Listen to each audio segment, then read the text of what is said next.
السلام علیکم یارانو دوستانو څنګه یې برابر یې شپې ورځې مو په خیر تېرېږي انشاءالله چې ښه به یې خوشحاله به یې اباد به یې هر چېرته چې یې خوشحاله اوسئ نننۍ ویډیو تاسو سره چې کومه زه شیر کوم هغه زموږ او ستاسو یووالی او اتفاق او اتحاد باره کې موږ پښتانه لر په بر پسې او بر په لر پسې فیسبوک چې کولو کې نو دا نه بغیر و بل څه ونه ویني یو پسې کنځل هغه د پسې دی هغه پسې یو بل پسې کنځل او رد بد ویل او بې اتفاقي خورول د دې نه څه جوړېږي نه او نه پکې څه پیدا شته دي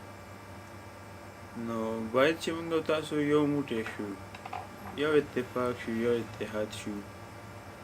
نو موږ به د نورو مقابله کوو موږ تاسو اول په خپله کې نا اتفاقه یو نو موږ به د نورو مقابله څنګه وکړو نو باید چې د دې نه لږ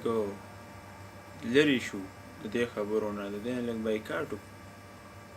د دې نه څه جوړېږي نه بې فضوله کار دی ته ما پسې کنځل زه تا پسې کنځل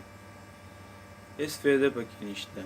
نا اتفاقي پکې زیاتېږي زړونو کې هغه خیرې نور هم یو بل ته سیوا کېږي نو د دې څه فایده نشته دی باید یو بل له مینه محبت ورکړو یو بل له ورورولۍ لاسونه ورکړو یو بل سره یو شو نو موږ به کامیاب یو نو الله مو خوشحاله او آباد ساته هر چېرته چې په وطن یې په کور کلي کې تل آباد او خوشحاله اوسئ نو خفه نه شئ ګرانو ملګرو څوک خفه شوي معذرت غواړو بخښنه غواړو انشاءالله چې بیا به سره راځو ګپې شپې به لګو اتفاق او ورورولي پیدا کړئ خپل منځ کې اتفاقي مه خوروئ هر چېرته چې خوشحاله اوسئ د الله په امان دعاګانو کې مې یاد